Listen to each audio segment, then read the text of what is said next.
I apologise if you've covered content like this in your videos before, but I admitted I do not watch all of your stuff as I simply do not have the time. It's not a problem. This is of course a good thing since you've got a ton of content and it's not bloated or full of fluff. You're one of my favourite YouTube channels, even when half the time I have no idea what game I'm looking at. Keep it up and happy gaming. Thank you, sir. Well, the good news is the content's not going anywhere, and as long as I can make it available, you can always check it out later. Hey Seraphim, been watching your vids since the Last of Us walkthrough. Admire your intelligently casual gaming etiquette and comedian banter in the commentaries. What was your most enjoyable zombie apocalypse game and why? What qualifies as a zombie apocalypse game? Does it have to be apocalyptic? I liked Apocalypse on the PlayStation. Anyone play that? Played as Bruce Willis. That was a fun one. I don't think they were zombies though, but they were the plague, the horsemen things. Zombie apocalypse game. Left 4 Dead, probably. I had a ton of fun on that, and I'm blanking on completely on potential zombie apocalypse games. But Left 4 Dead 1, absolutely fantastic game. Such an interesting idea, so many good memories of getting shit-fisted by tanks on the finales on Expert, just absolutely brutal. Too many cupboards. Everyone's sitting in cupboards with shotguns praying. Too much of that. Love it. What's your biggest YouTube regret? That I kept my headset mic for so long.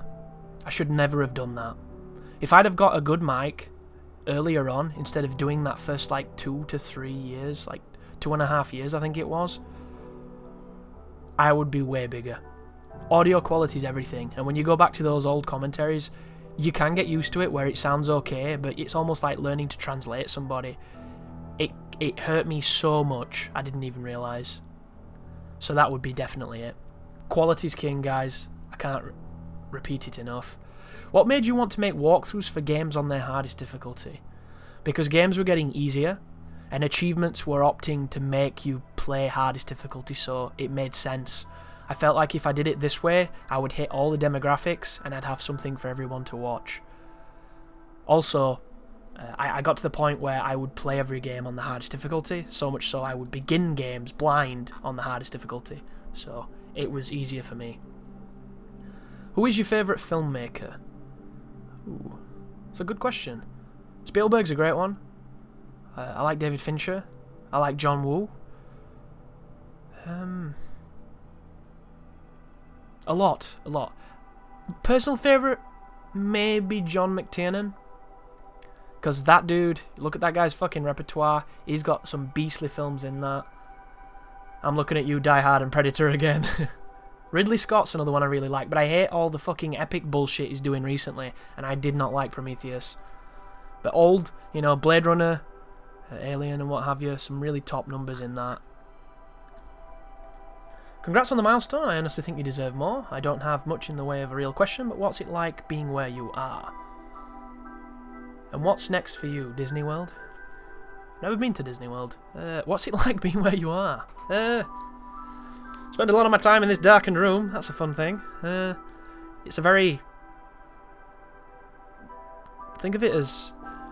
Have you ever watched that series, is it called Vikings? Where everyone's in like mud, shitty huts, straw huts, and there's lots of grass, and it's always moody and overcast and rain. It looks like it's always just rained. Well, it's like that, but we've got a few more roads. I can walk for a good 20 minutes without seeing anybody. That's a good thing. I don't know. What's it like where you are, dude? You know, it's sunny England, where everybody complains about the weather, and all our industries are being imported because we don't make anything anymore. I don't know. And what's next? Big thing for me is streaming, moving out, and hopefully starting my career, which I've been trying to start for the last 10 years. First of all, I want to say congrats on reaching your milestone. I don't write too much on the comments, so you probably wouldn't recognise the name. I know you, dude. I know that name. You have a lot of people who are equally as unimportant/important, so it wouldn't be surprised if you don't, but I digress. My question to you is very simple, but very honest one. Why are you, in my humble opinion, such a cool guy and so seemingly down to earth? Cheers, I hope for your further success, you cool fucking guy. Some would say I'm not. I get accused of being arrogant and fucking egotistical and a dick and two-faced and all kinds of stuff. These are the people that generally say something that I don't agree with, call them out on the bullshit, and then they turn me into the enemy? Like, what the fuck? That happens, hasn't happened in a while, but it's happened a few times on YouTube. So it's really, I don't know. Is that their ego at that point? Because I've questioned them, I don't know. I'm honest. That's it. If you meet me, you know me, because you've listened to one of my videos. That's what I'm like, you know. Or that's what I like to think I'm like. And you hear a lot of people say that, oh, he's this and that, and then you meet him and he's quiet and shy. Quiet and shy. There you go. Quiet and shy. I love it. Shy and quiet, sorry. I don't think you'd say that about me, because this is it. This is what you get. I don't have to put on a persona. I don't have to pretend to be anything, because I'm already fucked up as it is. And if you can make that fucked up entertaining, or interesting at least, because that's the bottom line, isn't it? If it's worth listening to at the end of it, and you don't feel like you wasted your time, you're winning. And wouldn't you rather be with interesting people than uninteresting people? I would. So I try to be the most interesting I can be, which is just to be who I am and squash the bullshit. Some people like it, some people don't. So if you think I'm down to earth, dude, and cool, then that's awesome. Just don't project, and just be truthful to yourself. You'll win everything that way, because it comes naturally, and that's important. Being fake fucking sucks. And we've all been fake, because we've all had bosses. We've all smiled when they've told us to do a shitty job. So, hi Chris, if you were to design your own game with full creative control, what sort of game would it be? What aspect features would you need to put in it, and what would you avoid like the plague? I would make a character-driven action game, a la your Devil May Cry kind of game. It would have RPG and shmup elements inside of it to diversify itself. And I would make sure that it had immaculate difficulty balance and options for difficulty so that anybody can enjoy it at any level, and great checkpoints. And I would avoid bad checkpoints, long load times, and subpar frame rates. And probably any kind of ceiling on progress, so that if you're good enough, you can go anywhere you want to go and do ridiculous things you shouldn't be able to do. But that would probably be that. Did you see Star Wars? What did you think of it? I didn't see it. It sucks. I meant to see it at the cinema with my girlfriend, we never got round to it. So now I'm avoiding everything like the fucking plague, because spoilers are everywhere. And I don't even know if there's anything worth spoiling in the bloody film, but still, I'd rather not. So, first, I'd prefer to be referred to as username. So this is the person that I'm not saying names for, because this guy's just mentioned he doesn't want me to say his name, and I recognise his name. So this is for you, buddy. You mentioned before that you're a writer and wrote a book. How much of your book have you written? Do you ever plan to publish it? I love to hear about it, wherever extent you're comfortable with. I am a writer, yes, dude, and I have written a book. I'm currently waiting on my girlfriend to edit it, and she's incredibly busy. I finished it in November.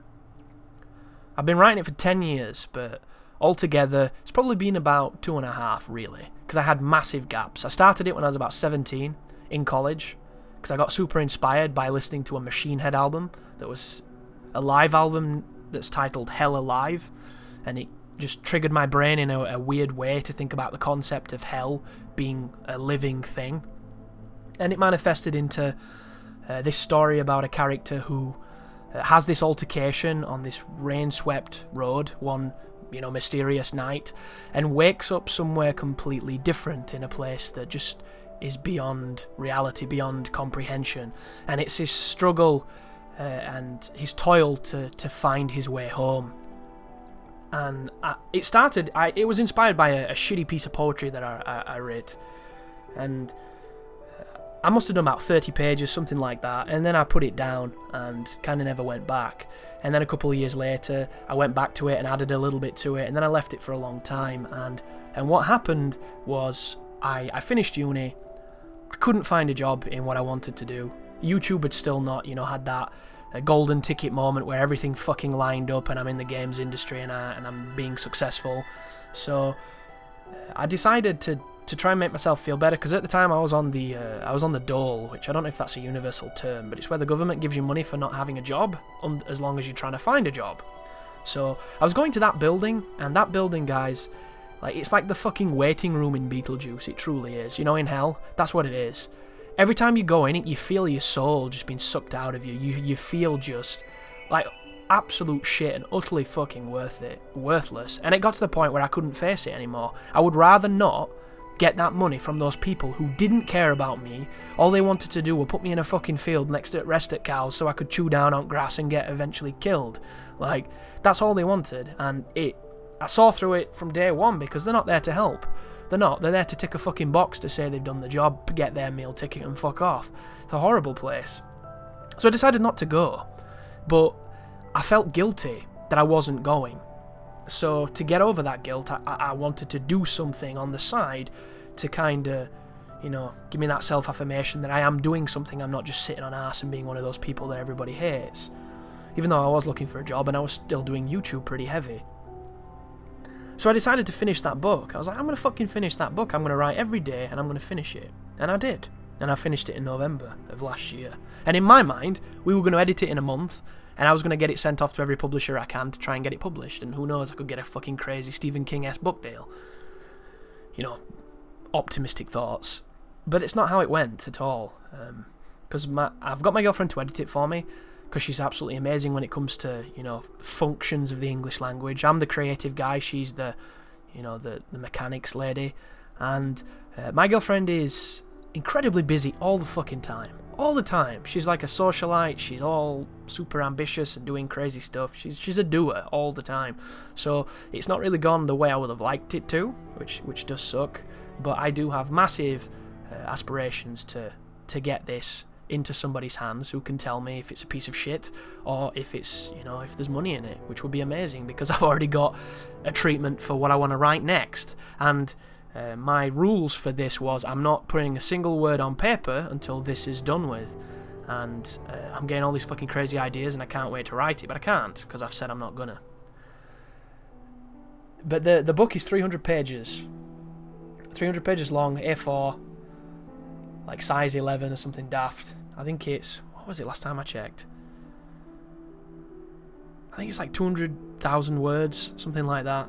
It's a journey, and hopefully one day you'll read it.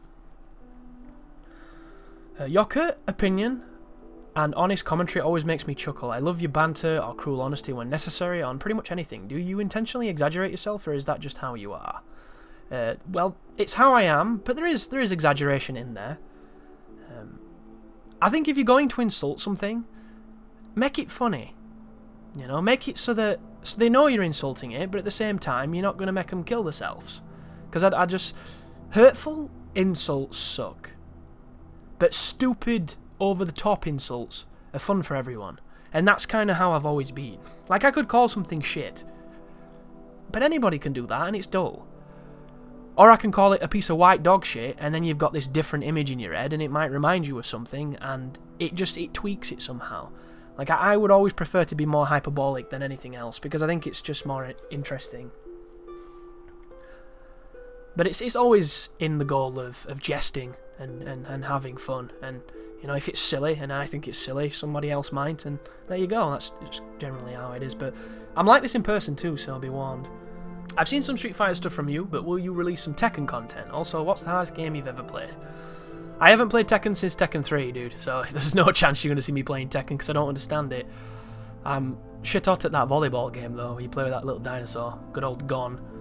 Hardest game I've ever played? Probably like Jetman Soul. That game fucking sucks, I hate it. It's very hard. A lot of viewers like to imagine their own image of a YouTuber who hasn't shown their face, but after investing as much time as I have watching your videos, I'd really just like for there to be a known face behind the voice. You seem confident enough, so why not go for the big reveal? A stream with a face would be an awesome way to come out with it, but it's just a suggestion. Me not showing my face, dude, has zero to do with confidence issues. I have no qualms about how I look. I'm just not the biggest fan of photos and stuff. Never have been. I'm not that guy. Like, it's just not me at all. And I'm not some disfigured fucking mongoloid looking homunculi monster either. I'm just a dude. you know. But it always had more of an ideal behind it than anything else. It's not an insecurity thing. And I'm not really bothered about any of that stuff. Body image. I can have my vain moments, but for the most, I'm fine. It's just, it was a choice, and it was a standard that I set.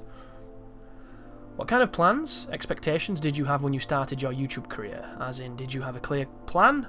What type of content you plan to upload? What did you honestly expect to get out of your channel when it first started?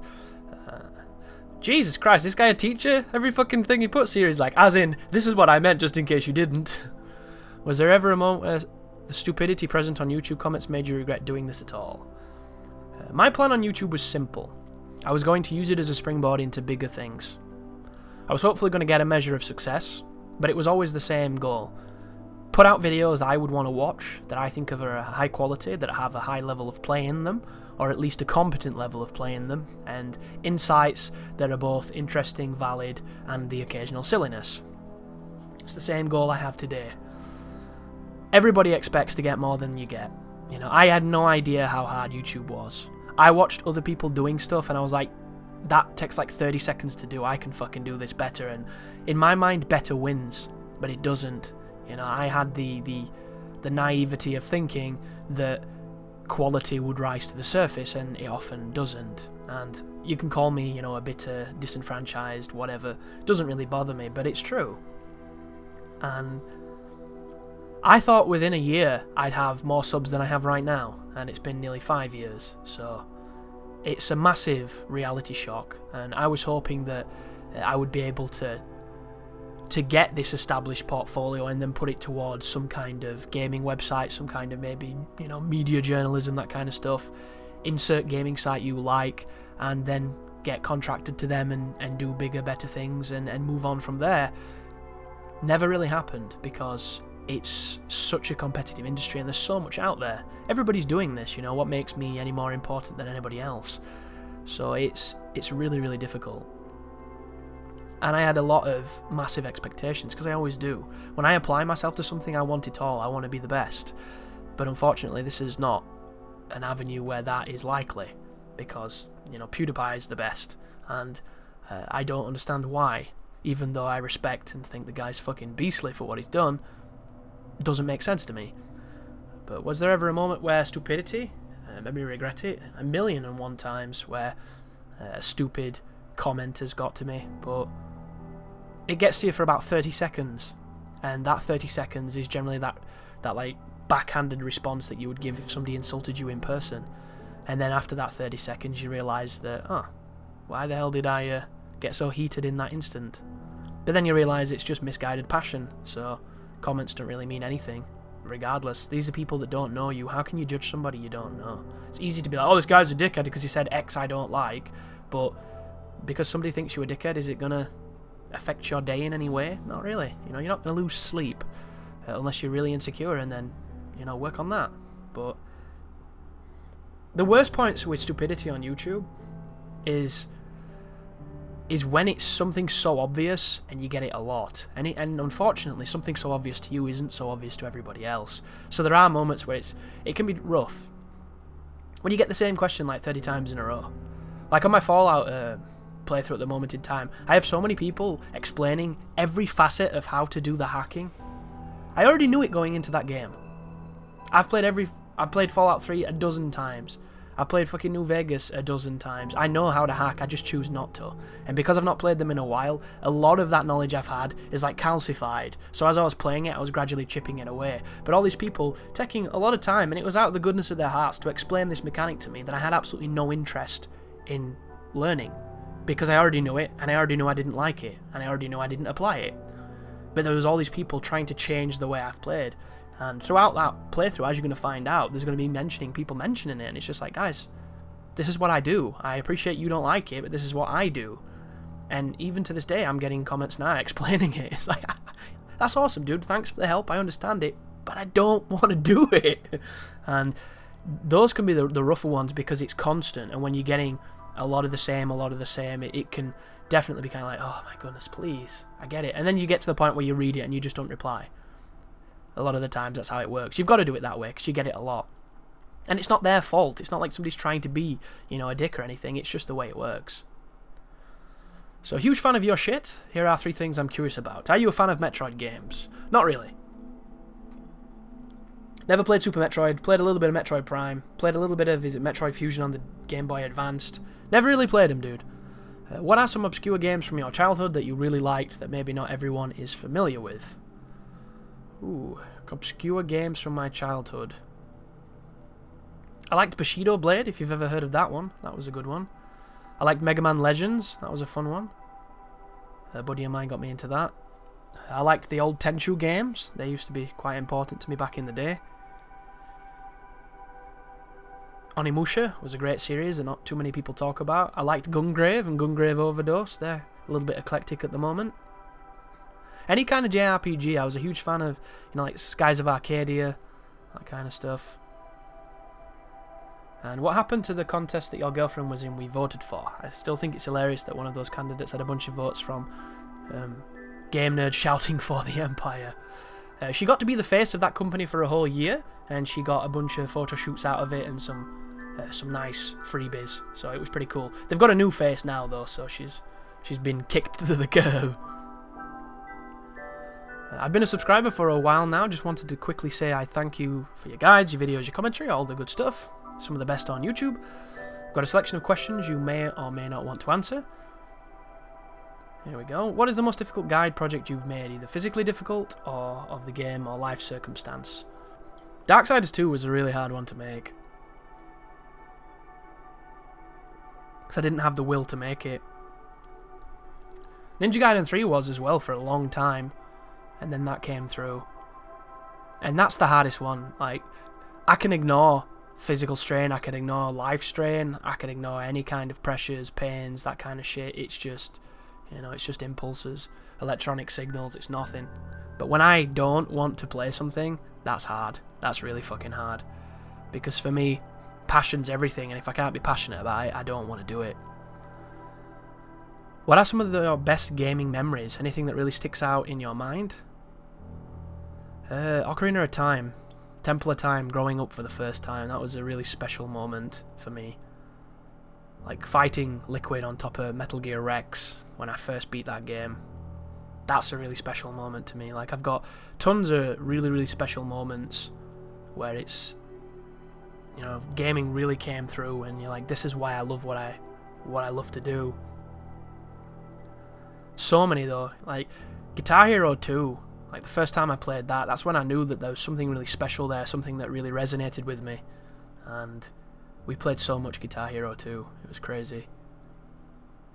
Final Fantasy 7. Just pretty much any game I've ever played, I've had a moment where I've really fell in love with it. Finally, will you do any more podcast type videos? 3 dudes in a room. I love that video. I just listen to it whilst I'm doing stuff, playing games or sleep. It's a situation I find myself in with friends a lot, and I personally really enjoyed it.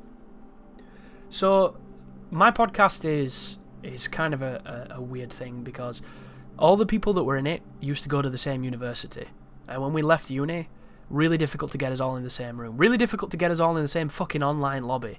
It's insane how life changes when you move away from that, transitional period. Getting everybody together is hard as fuck. There was a gathering the other day for somebody's birthday, and I was the only one out of all of us that turned up. So, it gets rough. I would love to say there will be more, but I can't promise anything, and that's the problem with podcasts. I can just cut things off like a diseased hand and focus on shit and do it and get it done. Not everybody can. Not everybody has the same level of commitment or level of flexibility as I do. I'm not working a full-time job like some of those people are. I don't live, in a household where I am 100% responsible for paying for it, so everything gets in the way. And conversely to this, it's easy to get in contact with each other and it's easy to arrange this shit. It's not like we're building pyramids, or fucking digging trenches. That's not what we're doing.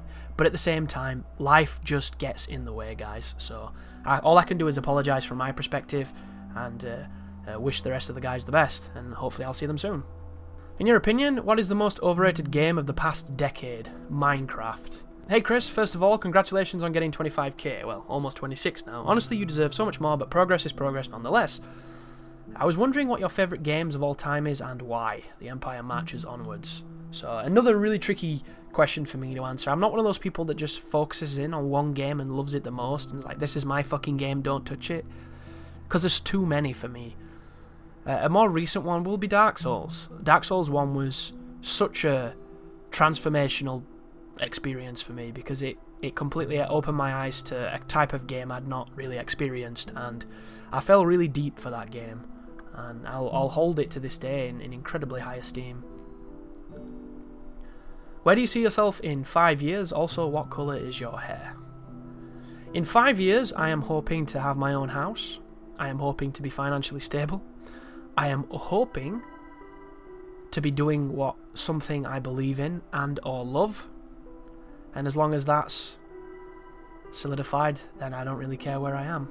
Just as, I want to be living life on my terms and enjoying it rather than being a wage slave for a government that lies to you. And my hair colour is kind of like browny, sometimes tinting on the edge of blondie / ginger depending on lighting. I was very blonde when I was younger, but it's darkened as I've got older. It's like a brown. All depends on how much I've conditioned it. So how shiny I am. But it's, give or take a brown. Think brown. Season passes, DLC, microtransactions. All good ideas, but due to poor execution, they are now looked at with disgust. What do you think went wrong with them? Greed. 100% greed. All good intentions are soured by man's greed. Avarice is a beautiful thing. But it was always going to go that way. Because, unfortunately, guys, games are made to make money. And that is goal number one. Everything else is just artists being poncy. It's all about money. And I don't mean to be derogatory towards the artists, because they're the people I love. But it's a business thing, They don't give a fuck how many iframes there is in your jump. They want fucking money and pie charts and bank accounts and revenue. That's what they want. And that's what poisons it. Because nothing can be 100% artistic for the sake of art's sake, because then it would never get made, because it would never get funded. Let's talk about the recent trend of VR games. What are your thoughts on it? Does VR have an appeal to last long term? Or will it go the way of the Virtual Boy and the Kinect and the Move? VR is the future. Undoubtedly. Ever since there was the fucking holodeck in Star Trek, VR has always been the future. But we're not in the future yet, and that's the problem. This kind of tech is not going to get ironed out and commercialised until another 10 to 15 years, maybe. Maybe a little less.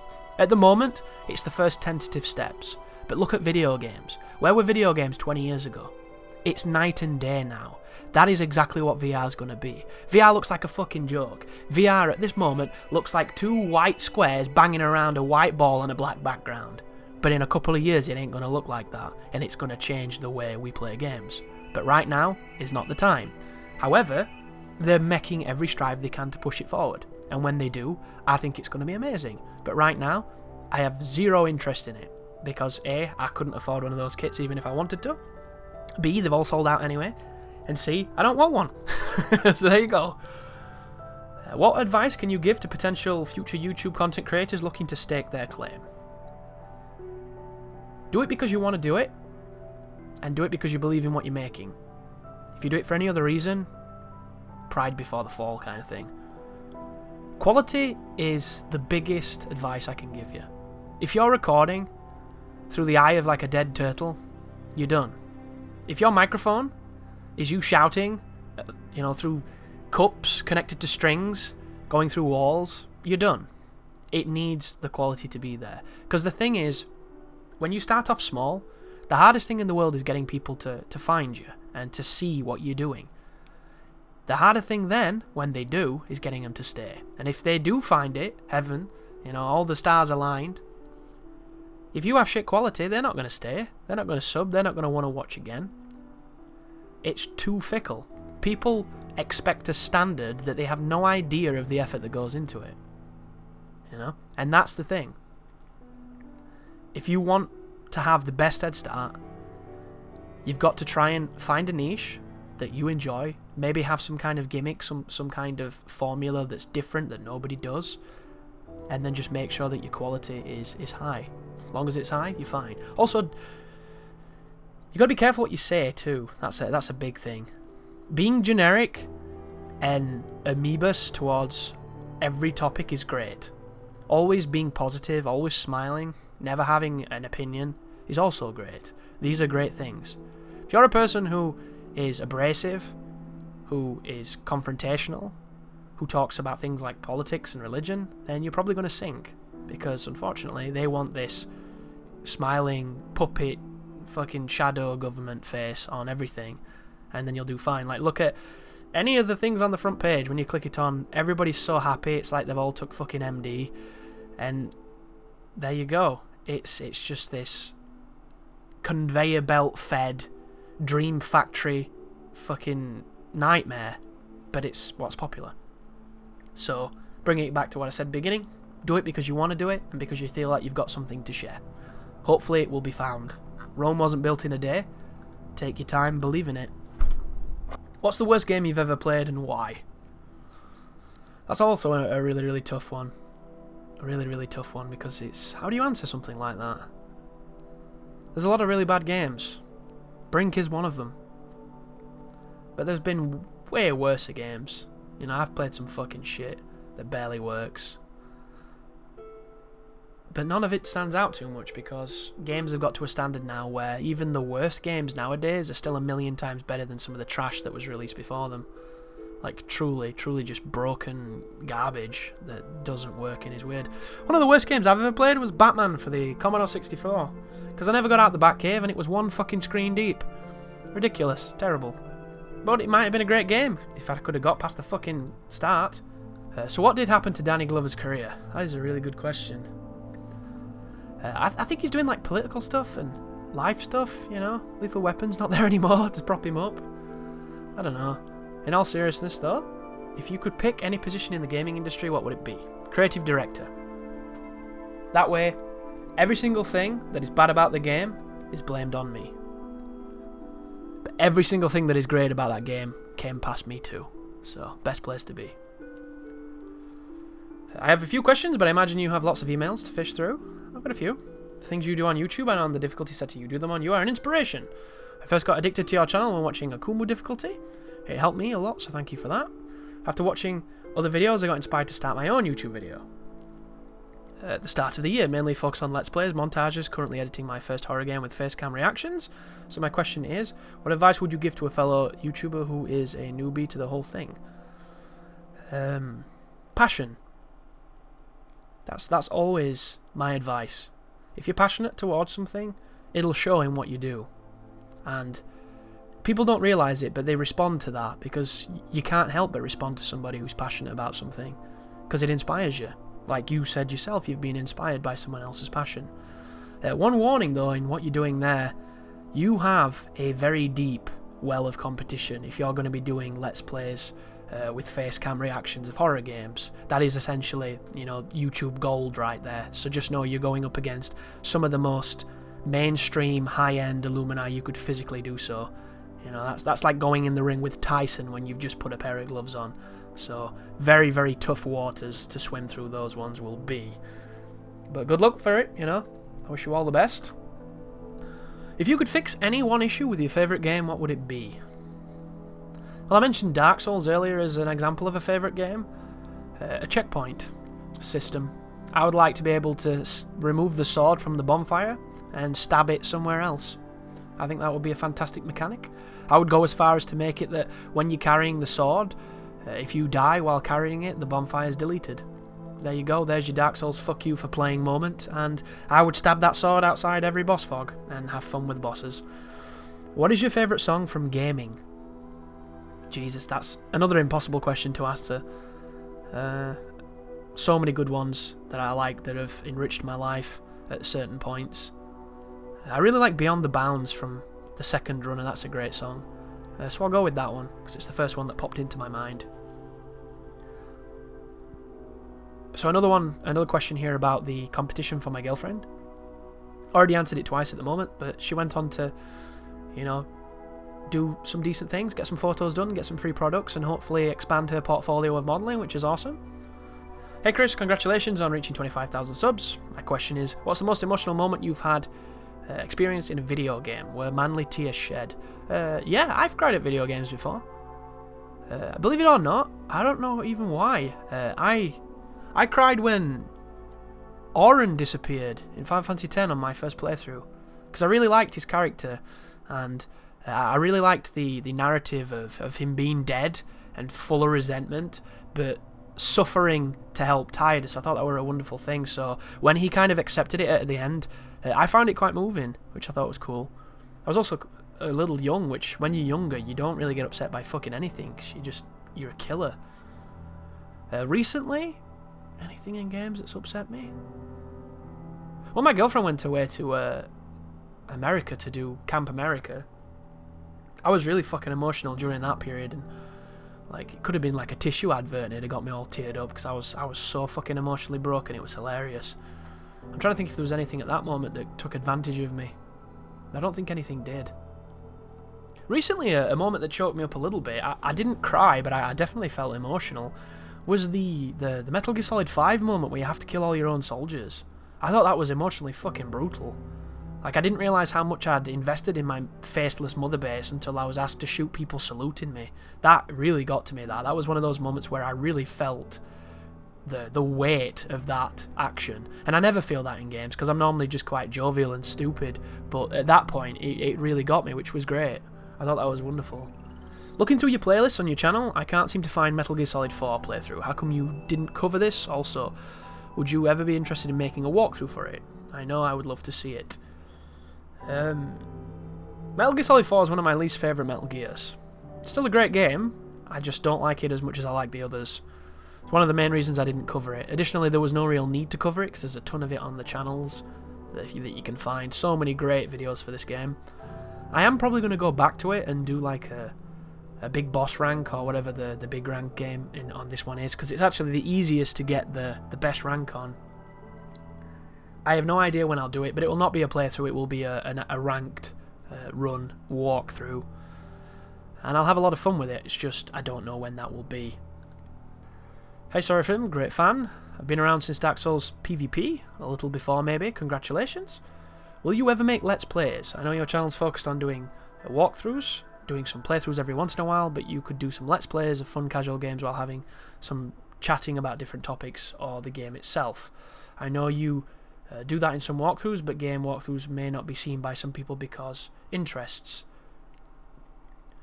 I think playthroughs and Let's Plays are the same thing. So I would argue that my playthroughs are Let's Plays, because that's how they were made. That was the intention behind them. So to answer this question, I've already done some Let's Plays, because that's what my playthroughs are. It's me playing the game live and shooting the shit, and that's what they're all about.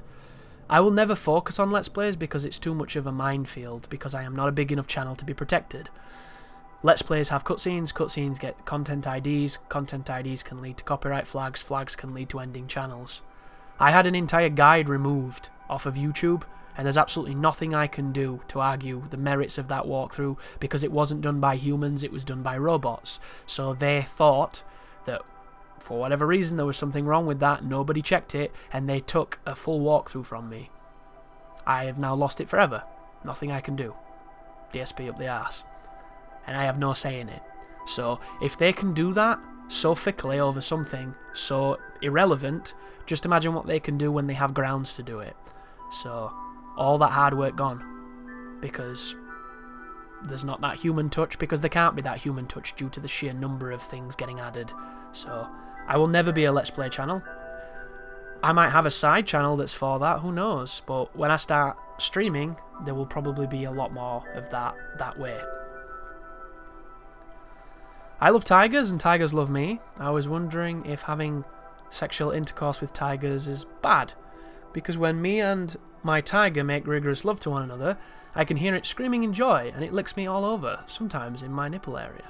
Should I seek mental help, or simply carry on with my love affair? Please don't tell my wife.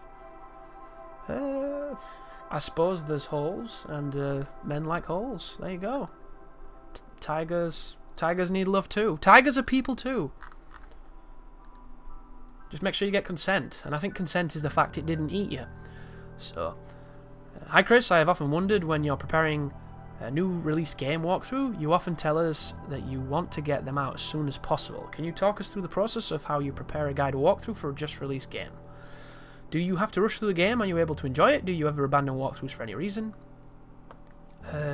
Inherently, to get something out fast, you have to rush. So that's a bit of a downside. I get the game. I pop the game in my machine. I do the mandatory update and the ridiculous install of the fucking patch because the game doesn't work on launch, because they never do. So after the first 5 hours of waiting to play the fucking game, because we can't just pop them in anymore, I will play the game, I will beat it, and depending on what time it is, I will then immediately start recording. The first thing I usually like to do as I'm playing through it the first time is maybe find a piece of musical composition that happens. I'm like, ooh, that felt good, that was a nice bit, I'll have that for the intro. So I'll record that, I'll separate that so it's ready for a file, and then I'll go back in and I'll start recording. I will generally record the entire game before I do anything else. Often in the same day if I can, sometimes the day later. All depends on motivation / demand / how early I get it. And then I edit it, and then I commentate it, render it, and then share it with you guys. So there's no special thing really. If I get a game early, which is I've been able to do recently, but only specific ones, then my drive is way higher because I have the opportunity to have a successful walkthrough. If I don't, the drive is less, but it all depends on the response from you kind people. Like when I put a video up, and in the first day or so it gets 1,000 views, that tells me that people really want to see that, and that is really motivating. So, you know, I'll work a hell of a lot harder then. But everything is different. There's no real set plan or set, you know, result. It just kind of, it changes, it ebbs, it flows.